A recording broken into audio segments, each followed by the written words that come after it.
Good afternoon, folks. Welcome to the Wednesday edition of the Proview Rundown. I am Josh Brown, as always, with Jason Southwest Pole, and of course, the man, the myth, the legend, Alden, Paul So Hard University, Iowani. What's up, people? Ruling things from the If Iron Throne. you don't know, now you know. It's coming. It's coming. Cool. All right. Well, Big day today. We had our first, I guess, real baseball game other than the Metro Tournament. I mean, might as well jump into things. Check those highlights out. yes, sir. Cleveland Volcano. Pitch by Campbell as Schallenberger, the righty, waits, takes a first pitch swing and pops it up, and it is to deep right. Is it fair? If it is, it's gone, and it is! And so a first pitch swing, and Tristan Schallenberger makes it 1-0. And Tom, maybe the assistance of a bit of wind kind of dragging out to right field, but it hung and hung. Yeah, because it kind of looked like it's just an ordinary pop-up, but he got it so high. This wind is really howling. So one on, nobody out, and this one is belted out to deep right field, and this is deep against the wall. And so making his way around third is Novicki, and he's going to score easily, and it's a double and an RBI for Diego Cortez. Devin Hedman, the senior.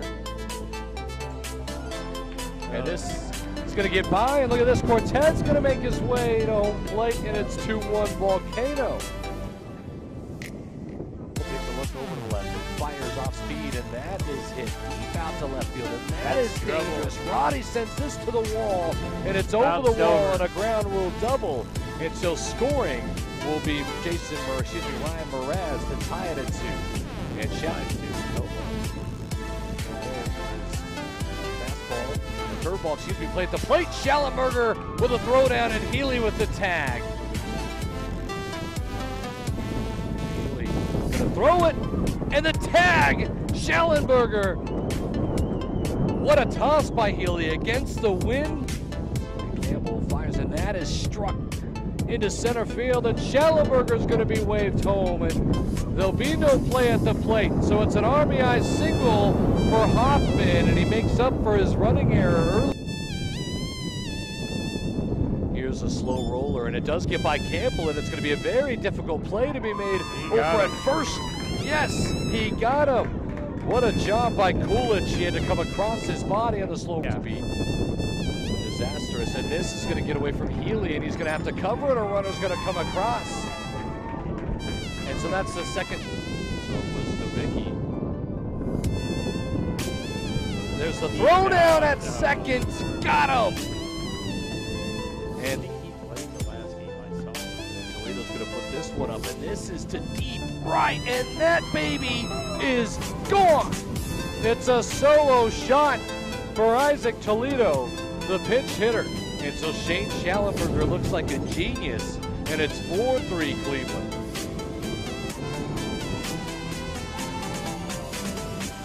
Well, when you hit it high, And that's sharply hit out to left field. And coming around to third is Novicki sliding in, and he's safe, and it's a double for Cortez. Winds and fires, and this gets away from Healy. he's out, though. He's out. The batter's out. So Hibbins up at 4 for a pass ball.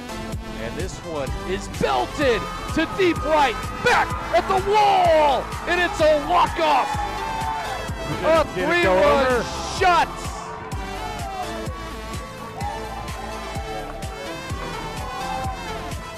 How about it? Brian Curran takes it deep right in a walk-off win, 7-4. Tom, we've been talking about it all day. Anything out in that direction is going to be gone if it's decently hit. This one was melted, though. Boom. Walk-off fashion. Alden, Walk-off. Jason, you guys did that game. Alden, I mean, we heard the wind howling. It was a matchup between number 2 and number 4 in the coaches poll. So are those, I mean, is Volcano that good? Is Cleveland that good? Yeah, oh yeah. I mean, both these teams are two of the best teams in the Metro, for sure. Let's just talk about the random events that happened during the game. Adam's car hit by a stray foul ball. Jason Pohl spilt Dr. Pepper all over his head. So, I mean, that wasn't even in game. That was out of the game. So, I mean, there's a lot of interesting things going on. Look out for Volcano, though. Shout out to Diego Cortez, number 10 from Volcano. He used to play baseball with my little brother back in the day, and he's killing it. Talked to his dad after the game, said it's the best season he's had in his life.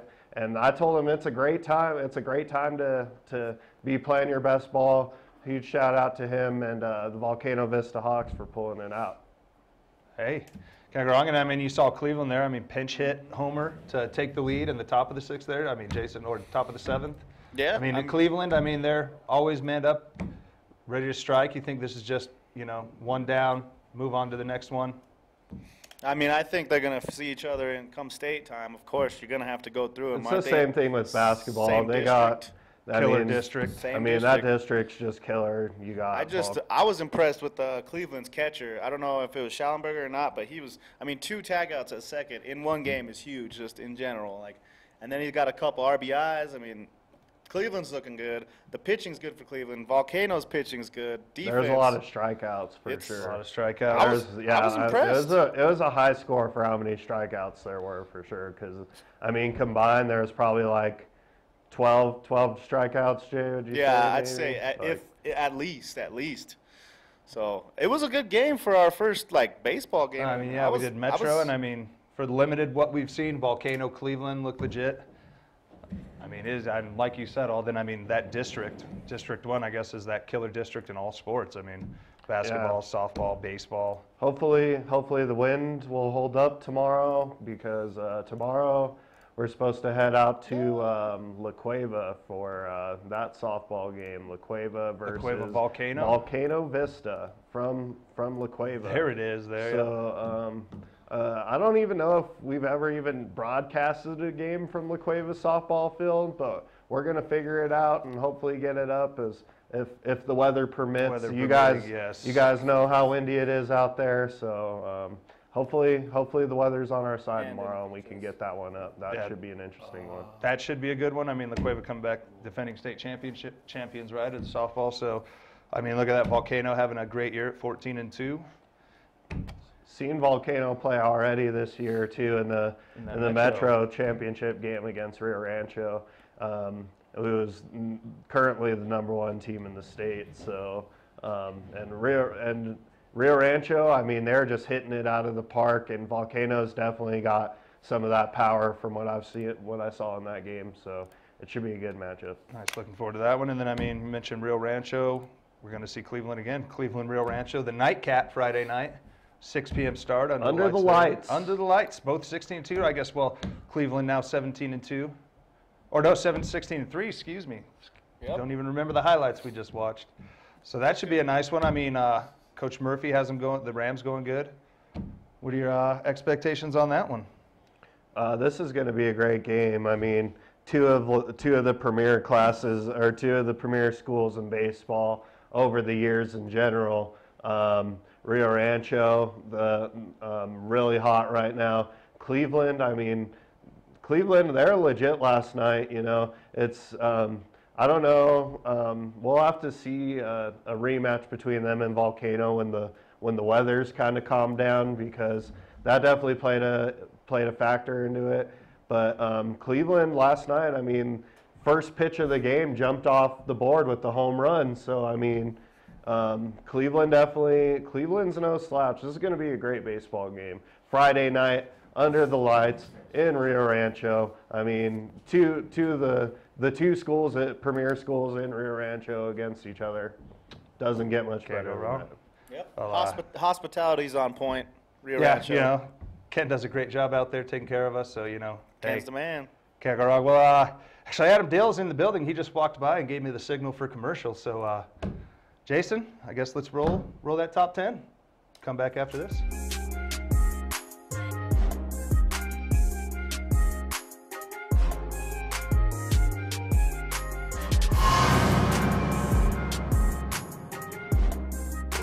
Got numbers now. Miller going to go all the way and one.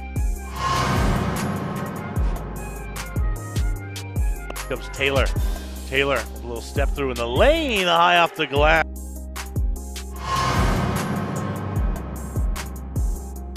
Top, V-Hill long, straight up three, ring it up. And the double comes nice, no look to Garcia, yes. Away with it, but he threw it away. Here's Heckroth. Heckroth, yeah!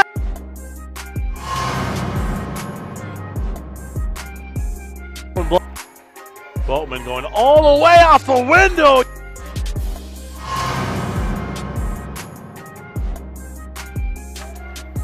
On the layup attempt, no, yeah!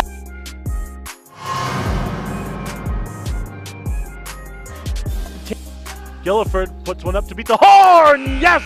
Nylon!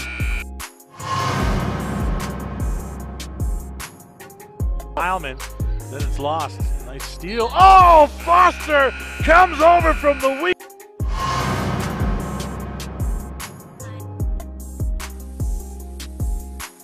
To right field. Back to the fence. Looking up. That ball is gone. The Cowboys win it on a 3-run walk-off by Augie Francis. Mercy. Augie Francis does it again for the Cowboys. Celebration at home plate. The Cowboys win it 13-10 on a 3-run walk-off by Augie.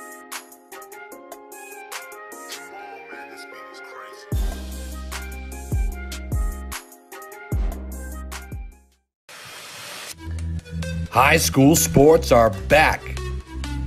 The 2018-19 season kicks off, and you could watch every Proview Network broadcast live on the NFHS Network. Every moment, from every game, from every sport, including all NMAA state championships. Get your highly discounted monthly pass now. Go to ProviewNetworks.com and sign up. Watch New Mexico's best. What is glamour? Frailty. What is desire? Diamonds. They say a life lived without passion is hardly worth living. Ma'am? Ma'am? Ma'am? Dang, this one made me feel all special. The service department at Galley Chevrolet is clean, modern, and ready for you. Our master technicians service every make and model, including certified service on any GM vehicle. Service done right the first time, every time, right here at the all-new Galley Chevrolet. Car Crafters, proud supporter of Proview Sports Network. Are you sure we're supposed to be doing this? Don't worry, I've watched him do it 1,000 times. Come on, what's the worst that can happen? No! Bad dog! Hi, welcome to Car Crafters. What happened? Don't worry, we'll make it like it never happened. Car Crafters! It's like it never happened!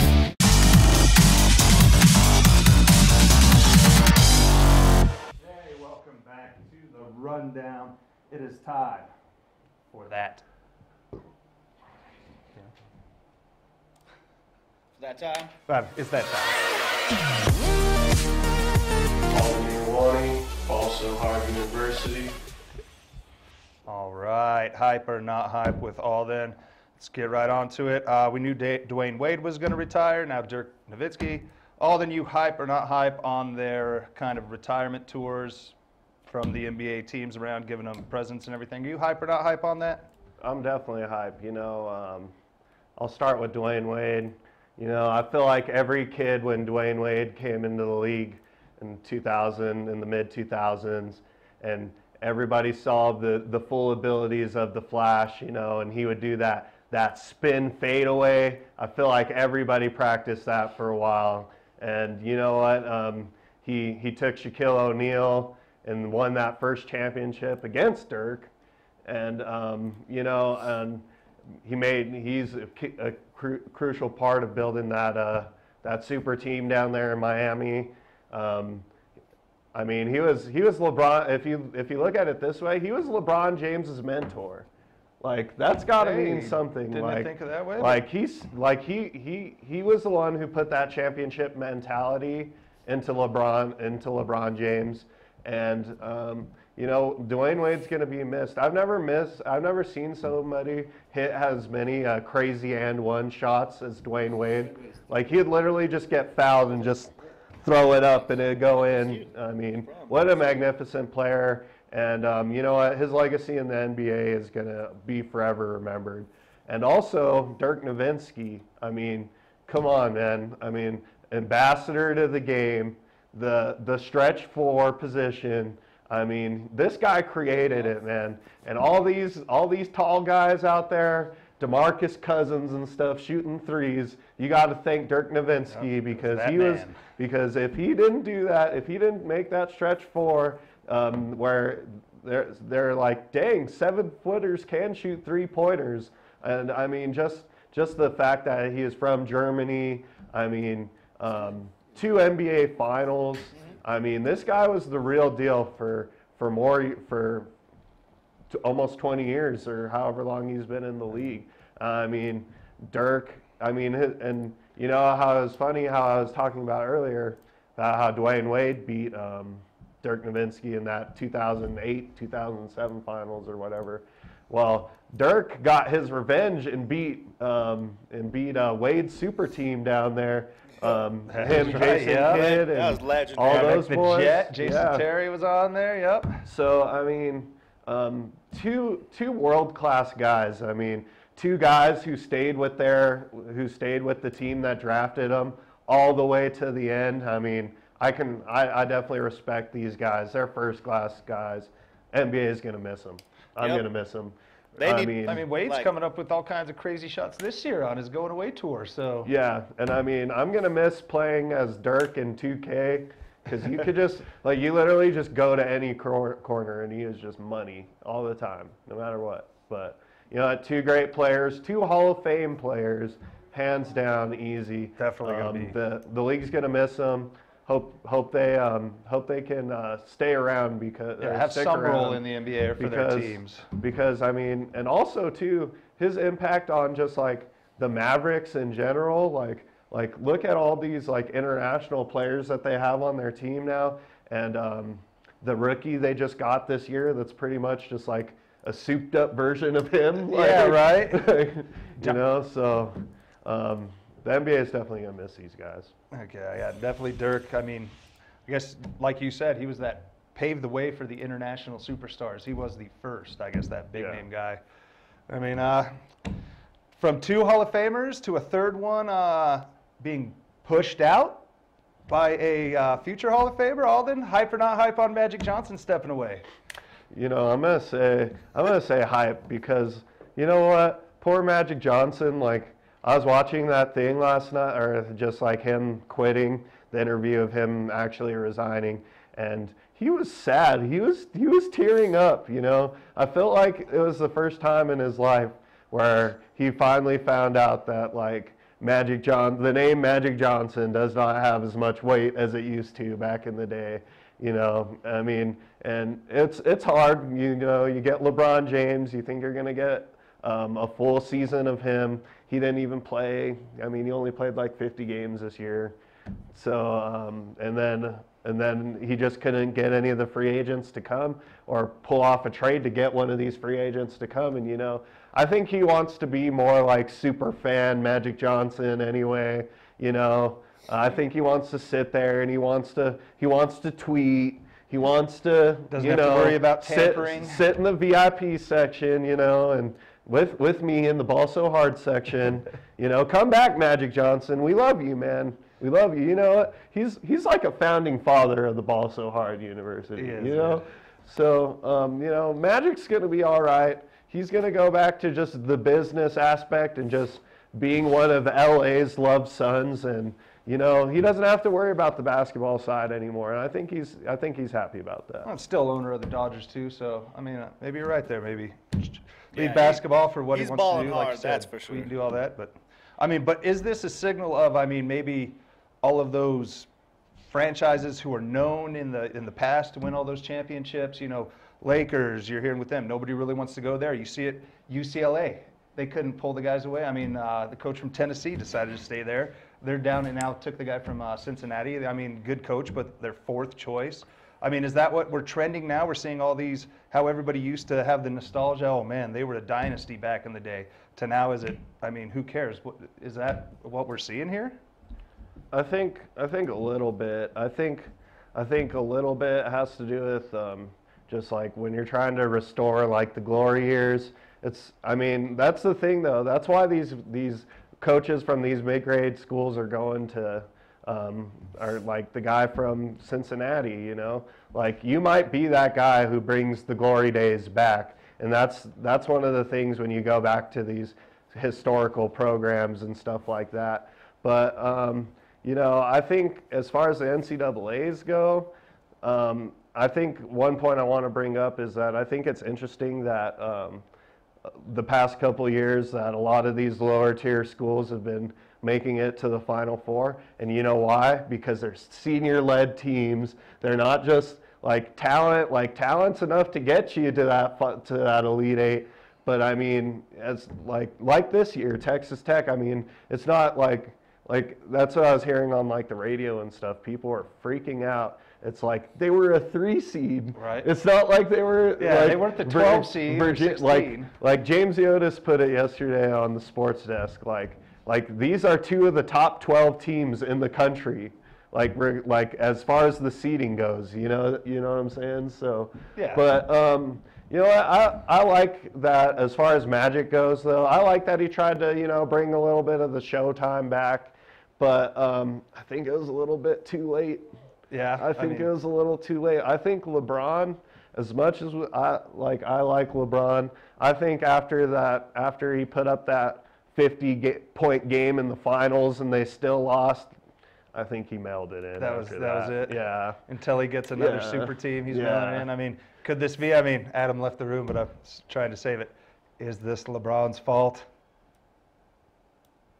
Possibly. I mean, one of the best basketball minds in the history of the game leaves. I mean, there are politics in NBA basketball, but I mean, is LeBron coming out to be that hard teammate, that hard guy to have on your franchise because he is so talented and so gifted that. Well, it's like the Miami Heat. Like Pat Riley was like getting ready to build LeBron statues in the front while he was playing there, and then there was no break, there was no conversations or anything. He just went back up and back to Cleveland. Yeah, so. But also in random news, found out that that guy at the Chiefs game who was pointing the laser pointer into Brady's face, the super green laser pointer. He's looking at up to a year in jail, apparently, for doing that. What? You don't mess with the GOAT people. Don't mess with Tom Brady. You don't mess with Tom Brady. Like, or you're going to jail, dude. Like, don't do it. Imagine, like, how, like, they probably bought it on the way to the stadium. They were like, yeah, we're going to mess with Tom Brady, yeah. And then, and now the accused, apparently, apparently on Twitter, they're just talking about how charges have been filed. And it's like a couple $1,000 fine or up to a year in jail. Seeking jail. Oh, man. I bet. And you know what? Hey, Robert Kraft can dodge his, but this guy points a laser pointer at him, lock him up. You know? God forbid. God forbid, you know? Yeah. The normal man, lock him up. Speaking of locked up, Josh. Josh Brown's Lock of the Week. What's it going to be? What's it going to be? This week's Lock of the Week, you know what? We're going to go back to Monday's show, or last week. We are going with Alden Iowani's Lock of the Year. Big game coming up on Saturday here at Tingley Coliseum. The Duke City Gladiators take on the Oklahoma City Flying Aces. Lock of the Week, Duke City Gladiators. Coach Bramante, friend of the program, was on Steve Davis' show yesterday. I mean, he's excited. He's pumped. Talked about the swagger the team has this year. They're the defending champs. We're going with them. Yep, it's a good choice. It's a good lock. Hey, I talked to Coach B actually yesterday for a little bit about just how the season's going and all that. And he said, you know, we're doing good, but we can't get too hype on ourselves yet just because we're the defending champions. You know, and I like that approach. You know, once you gotta change the culture, and it's not fully changed until you start winning championships, not championships. You need to get 2 of them. Yeah, once you get plural and you start going on 2, 3 champions, it becomes the standard, like a New England Patriots. One can be luck. You know, so I like the way Coach B's taking this team. It's long. The thing about football, though, is it is a long season, and on any given play, your best player can get hurt, which I don't want to wish that upon anybody. But I'm just saying that hopefully that they can stay healthy the rest of the year, because I mean, football is a brutal sport. It is, and I mean, they're looking good too. I mean, these first 3 at home, then they go on the road. I mean, like Coach B said, if they can win all 3 games to open up the season, 3-0 start heading on the road, chances are looking good.